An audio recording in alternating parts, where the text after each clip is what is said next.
नमस्कार, मैं हूं आपके साथ नम्रता शर्मा। बिहार विधानसभा चुनावों में एनडीए को जीत मिली। एनडीए से हमारा मतलब है कि जेडीयू और बीजेपी के साथ साथ तमाम और भी दल शामिल थे, लेकिन ये दो बड़ी पार्टियां थी। अब देखिए, वहां पर भी इस तरह की खबरें सामने आई थी कि कहीं ना कहीं जेडीयू का कद छोटा करने के लिए बीजेपी ने चिराग पासवान के तौर पर अपना बी प्लान तैयार किया था। खबरें इस तरह की थी, लेकिन फिलहाल एनडीए की सरकार है, ये भी सबके सामने है। इन सबके बीच पश्चिम बंगाल से फिर यह खबर आई कि जो जेडीयू है वो अपने वहां पर उम्मीदवार उतारने वाली है और इसका मेन मकसद होगा बीजेपी के वोट काटना।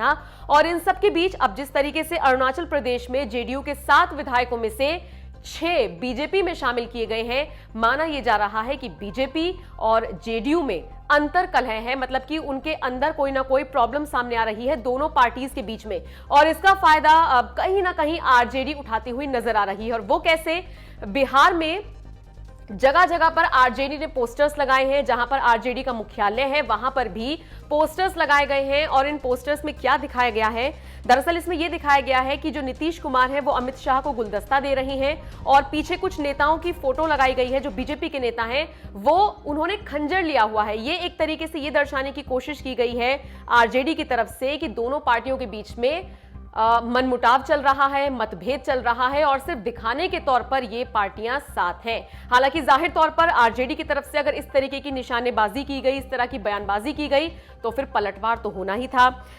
आरजेडी कार्यालय के बाहर जिस तरीके के पोस्टर लगाए गए हैं, इसको लेकर जो जेडीयू नेता हैं राजीव रंजन, उन्होंने पलटवार किया और ये कहा कि ये जो दिखाने की कोशिश की जा रही है कि हमारे बीच में मतभेद है, हम कंफ्यूज हैं, ऐसा कुछ नहीं है, बल्कि आरजेडी खुद कंफ्यूज है। कभी कहते हैं कि हम प्रधानमंत्री बनाने का दावा करते हैं वो तेजस्वी यादव को, कभी कोई सी दावेदारी करते हैं, उन्हें खुद नहीं पता है कि उन्हें क्या करना है और वो हम पर छिटाकशी कर रहे हैं। तो इस तरीके का एक बयानबाजी आई है सामने से। कुल मिलाकर अगर आप पूरा गठजोड़ देखेंगे, अगर आप पूरी इक्वेशन देखेंगे, तो कहीं ना कहीं ये जरूर समझ में आएगा कि आरजेडी फायदा उठाने की कोशिश कर रही है इस चीज का, जो भी तस्वीर निकलकर सामने आ रही है जेडीयू और बीजेपी की तरफ से। साफ तौर पर ये निकलकर तो सामने नहीं आया है, लेकिन दबी जुबान में इस तरह की खबरें जरूर है कि दोनों पार्टियों के बीच में कहीं ना कहीं किसी ना किसी बात को लेकर मनमुटाव जरूर है। इन सबका फायदा आरजेडी को आने वाले वक्त में होता है या नहीं, या फिर ये सिर्फ सियासी गलियारों में एक मुद्दा बनकर रह जाता है, अफवाहें बनकर रह जाती हैं, ये देखना बेहद दिलचस्प होगा। आप बताइए इस खबर को लेकर क्या सोचते हैं।